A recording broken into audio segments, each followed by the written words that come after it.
Well, good afternoon, everyone. Thank you very much for coming along to our session this afternoon. And I know it's just before lunch. I think it's rather a late lunch, thank goodness, so hopefully not too many stomach rumbles on the way.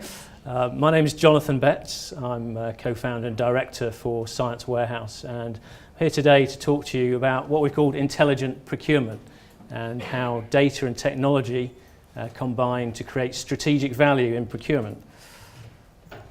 So my background is actually as a technologist. I worked for 15 years specifically in procurement technology, and during that time I've been really fortunate to work with lots of great organisations and procurement departments and their supply chains. And really our focus today and the content today is very much built from that experience, plus some specific work we've done around market surveys of procurement professionals and the data feeding in from there. So first of all, I want to start talking about the choice that there is in procurement. Procurement has a choice between being tactical and reactive or being strategic and creative. We heard about it in the plenary this morning from Toby Munyard.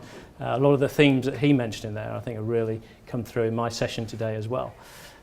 So the question coming out of there, and I guess my opinion and hopefully everyone in the rooms, is that clearly procurement can be and should be strategic, creating value for organisations. But what does that actually mean? I suspect it means different things for different organisations. But also want to define that. What are the enablers? How do we actually get there? And we'll talk about three specific enablers, which are the content of the talk, the data, technology. But probably the most important part, which wasn't in the title, is really the people. So in terms of questions and answers, it's probably best we keep those to the end. We've got the stand downstairs, so if anyone wants to see or hear about Science Warehouse and the product, you're very welcome to go down there and meet the team on the stand. They will welcome you there. I'm not specifically going to talk about the product Science Warehouse solution today. So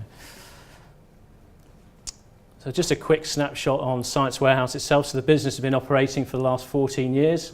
We're based up in Leeds, and the whole team in terms of our developers and analysts and data people are all housed under one roof. So the customer service essentially all housed within that single operation, and we support our activities globally from there. We provide really user-focused and data-driven e-procurement solutions. I think it's those two pieces which are really important. There's the data, and anyone who knows me knows I talk about data a lot, so it can be rather boring on that subject, but it is key to driving e-procurement success. And the usability, our heritage comes very much from working with end users, whether it's within the purchasing organisation or within the supply base, to provide solutions that are really very easy to adopt. The types of organisations we work with tend to be complex in the sense they have disparate operations, lots of what we might call users in different locations. Similarly, they have a disparate supply base, and quite frequently they also have disaggregated systems and data sets which we're providing a solution to help them address. And ultimately what we're driving to do is to enable organisations to buy the right product the first time and to deliver, I was saying there, hindsight in real time. So there's no need to actually make the wrong choice in terms of purchasing a product. There's no need to look into the rear view mirror at your data. You should have it all in front of you when you're making a purchasing decision. So that's a bit about Science Warehouse. What about procurement generally and where the value is generated? So I think there, as I say, there is a question mark over where procurement is heading in a sense, because cost reduction is clearly the key driver for a procurement organisation, for procurement departments, but there's only so much cost that can be taken out of a business. So with any cost reduction programme, there's an initial burst of savings, and then you quickly get into the area of diminishing returns. So you can look at new categories, keep taking new steps into new areas, but ultimately it's about shaving or fewer and fewer pennies really off the savings that have always been there. Undoubtedly, there's a lot of pressure for procurement departments to deliver yet more savings, but that gets harder and harder. So is that heading down to a cul-de-sac? And I think it is. So as I say, I believe there really is a choice for procurement organisations, what we might call between cost and utility models. The first one is clearly the overall aim of procurement is to deliver best value from the spend that an organisation is making. So there's two approaches. So the cost model is what I call here the value preservation. So it's all about being fairly reactive, doing what the business asks you to do, doing it well, fantastically, but it's not really getting outside of the comfort zone, as it were. Whereas the value creation model is much more about pushing out from those boundaries and taking procurement capabilities into different areas of the organisation where they can add a lot of value. A key part of that ultimately is aligning procurement strategy and objectives with those of the organisation. So whether it's a public sector organisation, which is all about getting best value and therefore delivering better services, or a manufacturing organisation where it's all around the quality of the products and the output and ensuring that the elements within the supply chain are delivering value. It really doesn't matter, but the procurement strategy needs to be aligned with those of the organisation. So we did a survey, and I talked about this at eWorld previously, but we work, every year we do an annual survey where we go out to organisations, to procurement professionals, and ask them what are their key challenges, what are the things that they're looking to achieve and deliver in the year ahead. And one of the things that we found over the last couple of years is this fact that becoming strategic is growing in importance. So in the last survey, it was 42% of procurement professionals said that becoming more strategic was a key driver for their organisation. And that, we've seen that increase steadily over the years. Clearly, you can see on the bottom line there that cutting costs is, that is the number one driver, and it always will be. But it's picking up those factors and those trends and seeing that growth in becoming more strategic is there. And as I say, it is a growing desire, if you like, for a more objective for procurement professionals. As I said, though, the pressure is still there from a cost point of view.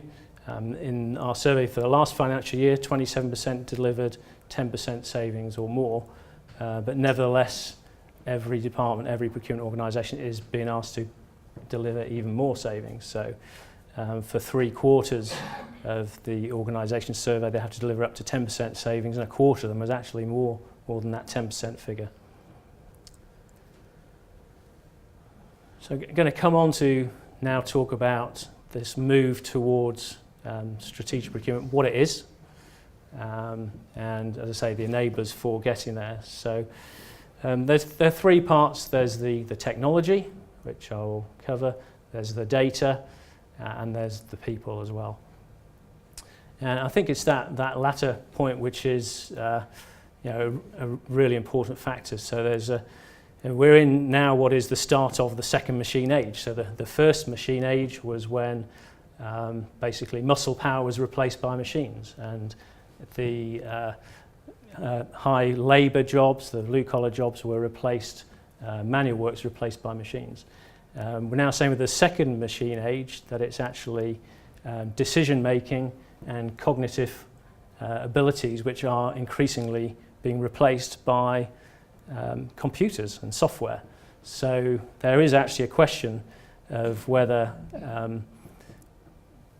managers, if you like, are becoming obsolete. There's a lot of evidence, in fact, that decision-making by software is better than the old management gut feel, and that'll be increasingly so.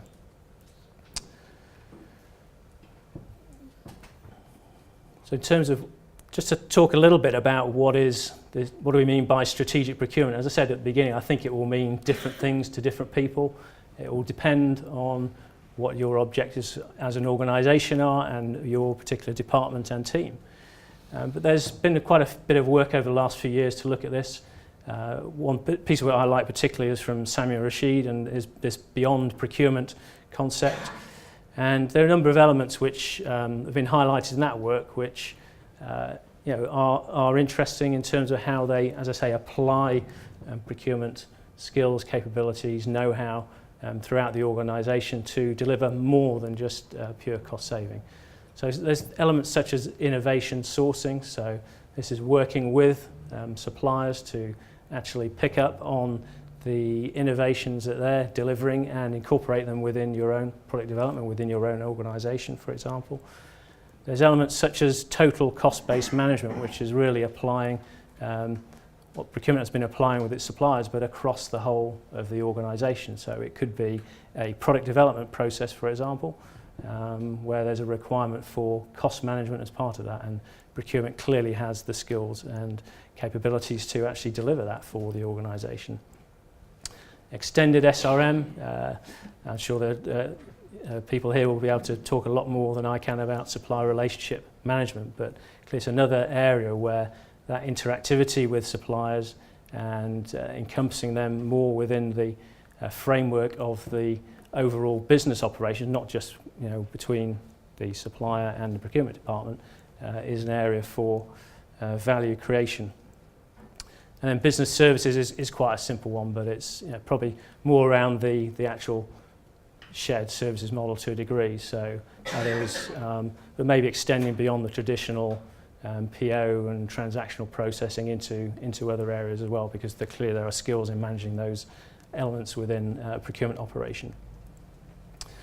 And each of those areas is believed to actually, although they're beneficial in their own right, so it may be about helping the organisation to launch a product and grow revenues, they also deliver around 5% cost impact in each case as well, and delivered in an organisation, so they have that benefit too. But as I say, the key requirement is alignment between what we're doing in procurement and what the organisation as a whole is delivering. So there's very little point in doing the rest of this unless that alignment is really there.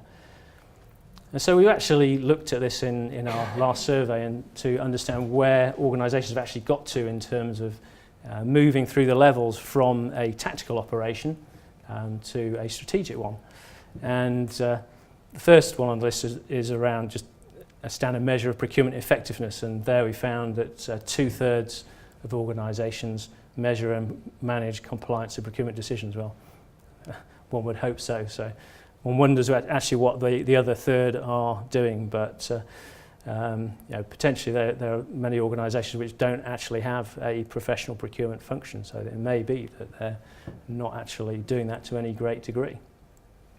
But when we get onto the real kind of strategic kind of activities, or the activities that support strategic procurement, the numbers that are actually engaged in these activities and managing them are much lower. So if you look at something like supplier performance, where 28% systematically manage suppliers as a key source of value for the business. So the key element there is systematically manage suppliers as a key source of value. So a minority of organisations are doing that.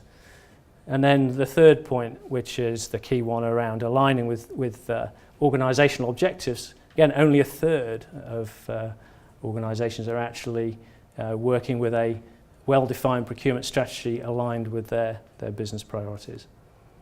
So there's some way to go, but there are clearly many reasons why these things don't just happen. It's actually hard to do.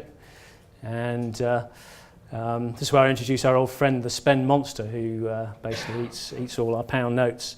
There are a number of different reasons why value can be drained from an organisation rather than created.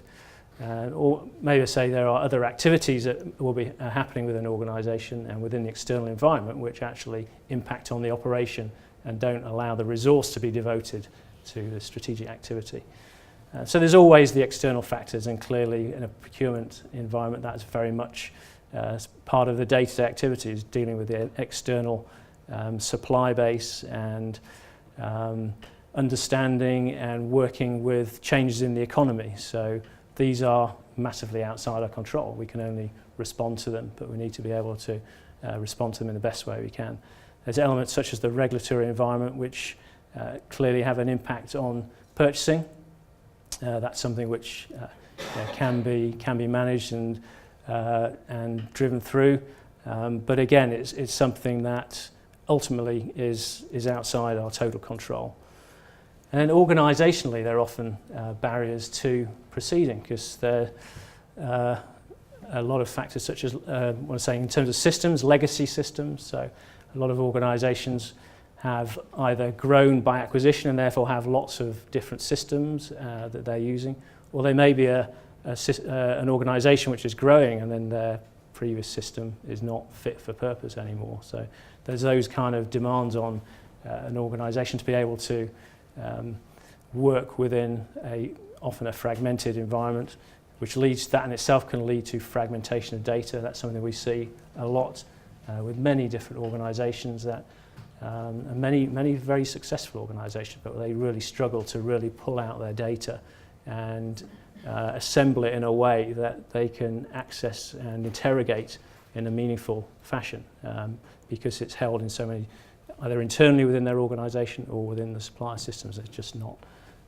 that accessible to them. And the old, I was going to say old chestnut, but the resources and capability, I mean, everyone, we'd all love more resources wherever we are. That's not reality. We always have to work within the constraints that are given to us within our businesses. But so it's all about making the best of those and developing them. And we heard earlier about I think it was the banks that are recruiting all the top procurement talent now, so making it harder for organisations to get the talent they need. But I guess that's a good thing, because everyone's wages are going up. So, and then procurement culture. So that's all around getting a procurement culture embedded across an organisation. So it's not just something that happens within the procurement department, within the shared services centre. It's something that is actually everyone within the organisation understands what procurement is about and what their responsibilities are, and why procurement is doing what it's doing and how it's adding value to the organisation. So the three things I was going to talk about: technology, data and people, starting with technology. This is not specifically about science warehouse technology, and you might say it's a bit generic, but I think these are the sorts of things that every organisation will have on their shopping list when they're looking at adopting a new technology, be it procurement or otherwise. So user friendliness is a key one. It's particularly powerful, I think, in a procurement context with e-procurement, because you have casual users within an organisation who have probably very little interest in procurement per se. They just need to get the products they want, and we want them to buy in a compliant manner. So clearly having something which they can walk up to and use. I know with our solutions, they are generally put live across organisations with zero training for end users, because it is this consumerisation, this B2C-like interface that enable individuals at work to use systems in the same way as using eBay or Amazon and Tesco at home. Integration, clearly, and connectivity are key. So the two things there: one is integration with your systems, but from a supply chain point of view, it's that connectivity with suppliers. So we see with a lot of programs that, in fact, the connectivity isn't really there. It stops at the edge of the organisation, and the suppliers are often left to pick up their end of things. But that connectivity is really a massive driver for ensuring that there's value throughout the supply chain. And the solutions provide visibility and, I think, increasingly collaboration. So arguably any tool allows you to obviously collaborate with suppliers and with your users internally. But as we move forward, there will be more and more elements of software solutions which allow and promote that kind of collaboration. Again, some of it drawing from the consumer-like applications you see out there. Analytics goes without saying. So here it's about drawing the data into, if you like, a centralised environment or certainly an accessible environment. And that the last point around being cloud-based is part of that. So clearly with cloud solutions, that enables you to do that in a very ready manner, if you like.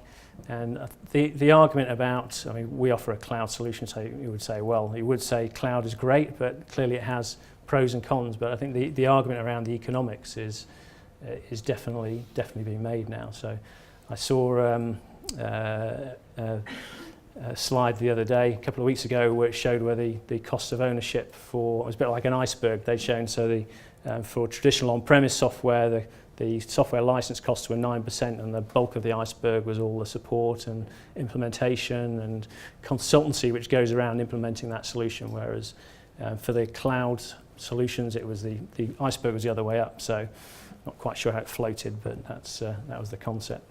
And ultimately, the support is a key aspect. So it's not just around buying a technology platform, a technology solution. There needs to be expertise from providers to ensure that is delivered. Ultimately, technology in itself is, some of us get excited about it, but really it is about freeing up resource within your organisation to focus on that creation of strategic value. What about the data piece then? There's been a lot of talk, still is I think, around so-called big data. I've spent a lot of time, we work in the data field trying to find out what is the definition of big data, but that is the definition as far as I can tell. It's data that is big. I think it's not the data itself, so there are increasing amounts of data being generated every time we do a Google search and all the rest of it. There are huge amounts of data being generated. I think the thing about big data is that it's not interrogatable on traditional software, on traditional database approaches, so it does require new techniques to actually generate information from that data, and that's what big data is all about. But it is something that has been somewhat hyped. One of my colleagues back at Science was even more cynical than I am, which is shocking. Said that the sort of hype about big data will reach the peak of inflated expectations this year, or so. Picture of a pie, P-I-E. But in terms of what does big data mean for us in procurement, clearly I think data in itself and being able to interrogate, analyse and generate meaningful data, yes, that's clearly very important. I'm not sure big data per se, in the sense that it's talked about in the press, will have a massive impact on day-to-day procurement activity. I think the changes that will happen will be incremental as well. So over time we will see outcomes from these, but there's not going to be a huge surge of big data value generated. Let me know if you disagree, but that's my view. I was going to do a little quiz. So people like quizzes? I hope so. Look like you're ready for one. So can anyone tell me what the commonality is between these? So we've got a traffic sign. Doesn't really matter what it is, but it's a traffic sign. We have got the game show Jeopardy. So this is an American game show. I don't know if everyone's familiar with it, where the answer is given and then the contestants have to reply with the question. And the final one is the Google driverless car. No? Sorry? Anticipating the need. Yeah. Yes. Yeah. They're actually all about computers replacing people. So in the road sign one in 2011, there was a machine learning conference in Germany, and basically the participants wrote software to recognise street signs, and they found that 99.5% of signs, and they were in different conditions like blurry and disfigured and things like that, so they were hard to recognise even by humans. 99.5% were recognised by computers, and only 98.4% by humans. So the software was better at recognising street signs than the human beings, which is probably a good thing when you look at the Google car. Jeopardy, similar sort of story. So earlier this year, IBM's Watson computer beat the best two contestants on the planet at Jeopardy. So you can play a sophisticated game like that and win. And then the Google car, it's got no steering wheel, no pedals, goes around at 25 miles an hour, it's got no driver. So there are increasingly aspects of our lives which only a few years ago would have thought, well, a driverless car, that's absolutely impossible. They are being actually done now by computers. So it raises this question of whether we as managers will become obsolete, because software is becoming so much more sophisticated and better at making decisions, and difficult ones at that. Well, I don't think we will become obsolete, hopefully not in my time anyway, but ultimately that's all about staying relevant. So we talked about software will help in decision making, and it may be that we can use software to help us with that and take away some of the gut feel in that decision making that often comes into play. But the future for managers and procurement professionals is about providing that leadership and motivation and all those kinds of people skills and strategic thinking, which will take us as individuals really and our organisations to the next level. So this listing actually came from an article I found on LinkedIn a couple of weeks ago, so there's nothing particularly surprising in there, but all the kinds of things that we need to do as individuals to stay relevant and stay ahead of the game. So clearly learning, coming to something like eWorld is great for finding out what's happening, doing lots of reading, and generally being aware of what's going on around us. Teaching is a fantastic way, so those of us that mentor our teams and provide input, certainly I find personally you learn a lot more about your subject matter from going through that process and effectively being put on the spot around it. Seeking out new opportunities, so the seek bit, developmental opportunities, so it may be going outside of the procurement department, getting involved in projects which are not necessarily within the normal remit of your activity, but again it's about taking on new things that wouldn't necessarily have been exposed to previously. The thinking piece is really about that, taking a step back and looking at the big picture. So it's thinking about that classic interview question, what will procurement look like in 3 years' time? We should constantly ask ourselves that and have an answer to it. I'll think about mine. And then changing jobs. So it's maybe a bit of a contentious one, but it doesn't have to, could be changing job within your organisation, doing a different role, picking up skills. When we throw ourselves into those new environments, that's when we really learn about what is required of us and the activities that we need to, or the skills that we need to bring on board. So it's not what you know, but how fast you learn. Is that adaptability. It's I'm actually a geneticist by training, so I'll say it's Darwinian. This Darwinian thing is all about evolution, staying ahead of the game. So to finish up my summarise on intelligent procurement, it's all about addressing new and changing demands with new skills. And that will also cover a number of different areas, and we talked about embedding procurement culture within the organisation, and I know that's something that a lot of organisations we work with are doing very effectively, and reaps rich rewards in terms of delivering the procurement across the organisation. The analytical skills, those will increasingly be required. We see even with software to help us, calculators, whatever.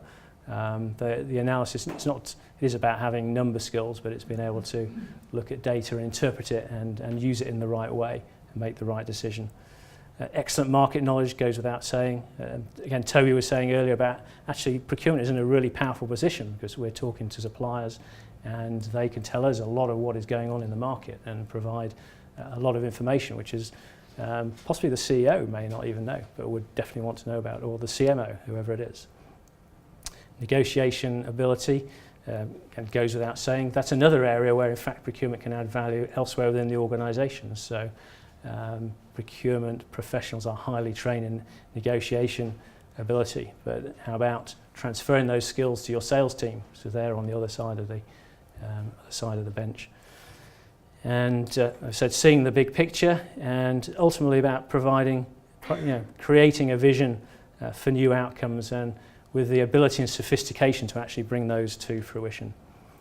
I think ultimately every organisation is actually in danger if it doesn't leverage its procurement capability of missing out. So leveraging procurement is a fundamental source for all organisations of competitive advantage. So that was my presentation. As I say, we are downstairs if you want to come and grab one of us to talk a bit more either the content of the talk or about our technology and solutions. We've actually got, I've got a couple of floating men there, they're not supposed to be there. We've got a caricaturist, I can't say the word, down there, so if anyone wants a caricature take home and give to the kids, please come along and get one for free. And thank you very much. So those are my contact details. I say grab us later if you want to. Thank you.